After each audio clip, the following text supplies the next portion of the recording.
Enduring images on the streets of Tehran a year ago. Unsurpassed brutality meted out on the people of Iran.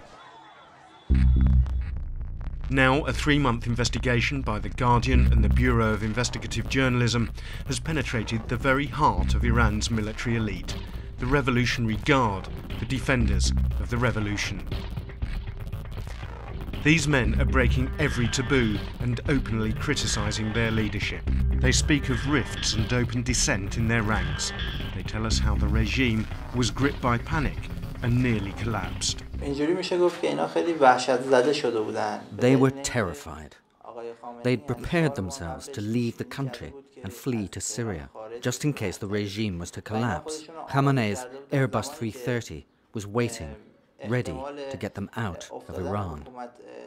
The Revolutionary Guard are the backbone of the Iranian revolution, Khomeini's fighters. It is they who make the laws and enforce them. We've gained unprecedented access to recently defected high-ranking officers who have now turned on the regime. I had the authority to investigate anyone, regardless of their position, whether they were the president, any authority within the country, the head of the judiciary, leader of the parliament, or anyone else. This authority is given to me from the Commission Article 115 of the Constitution, meaning the highest authority in the regime. Yes, we were part of it. And yes, we cannot separate ourselves from it. We didn't want to do it, but due to the pressure we were under, we were compelled to do these things. But the first chance I got myself out of there. I myself was a member of the Revolutionary Guard Basij Unit 153. The forces knew me well, and I was identified immediately. All these men have defected, fled the regime, now part of an international diaspora scattered across the globe.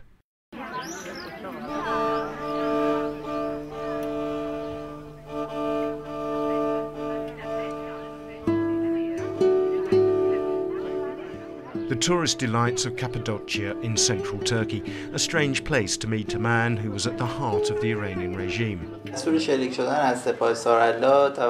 order to shoot at the protesters was given by Brigadier General Ahmed Vahidi, who is currently the Minister of Defense. I know this because I was in the unit of the Revolutionary Guard when the order came through. Until 6 months ago, Colonel Mohammed Hussein Torkerman was a card-carrying member of the Revolutionary Guard's intelligence division. At the time of the elections last June, he was inside Ayatollah Khamenei's compound, overseeing security logistics for the supreme leader, the president, and their offices.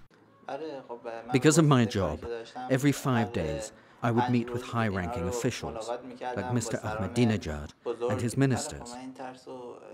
I could see the fear in them all. The fear and panic was obvious. Now an asylum seeker in Turkey with his wife and young son, Colonel Torkerman is wary of mixing with the other Iranian exiles in the small town where they've been placed. He was, after all, until just a few months ago, a loyal son of the regime. He spends most of the day on his computer, connecting with friends and trying to forget. He says he left the regime in disgust. He told us that Ahmadinejad and Khomeini, uncertain of the loyalty of their own security forces, shipped in foreign mercenaries to bolster the regime. The forces they had chosen to do the shooting at people were from the Quds Force. The majority of them are Lebanese or Palestinian. They don't speak Farsi, the Persian language. These were the ones who were given permission to open fire. The majority of shooting at the demonstrators was coming from snipers who'd been placed on the rooftops of high buildings. It was not coming from the forces on the streets. I knew where the snipers were because I had the drawings of the security operations.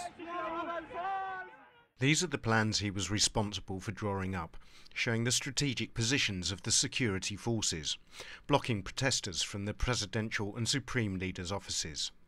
Red is for the Revolutionary Guard, yellow for Khomeini's protection unit, green is for the plain-clothed militia. But he wasn't just confined to the president's office. He was sent to the notorious Evin prison.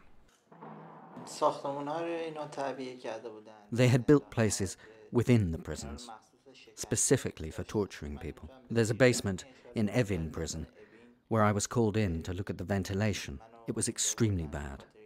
Disease was spreading because of the prisoners' open wounds that had been caused by torture.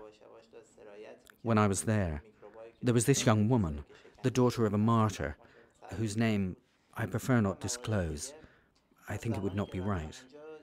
I remember she grabbed hold of my leg and begged me to ask this man called Yassin, the torturer of Evin prison, to stop hurting her.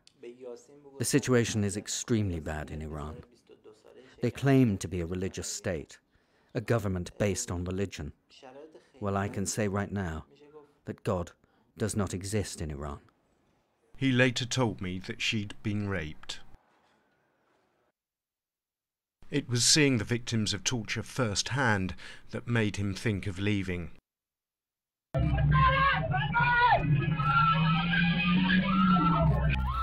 But it was scenes like these during the Holy Festival of Ashura in December last year that were the final straw. Mayhem on the streets.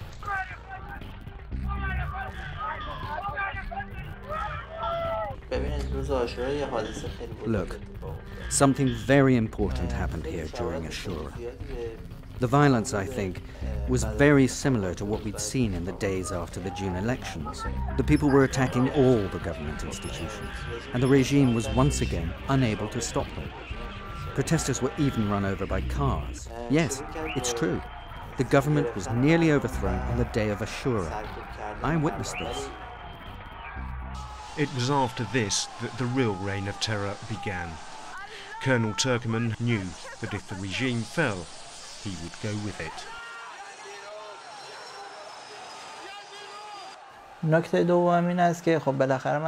I was an intelligence agent, and I was aware of all the confidential affairs of our leaders, so it was possible that I, like former agents, would be murdered.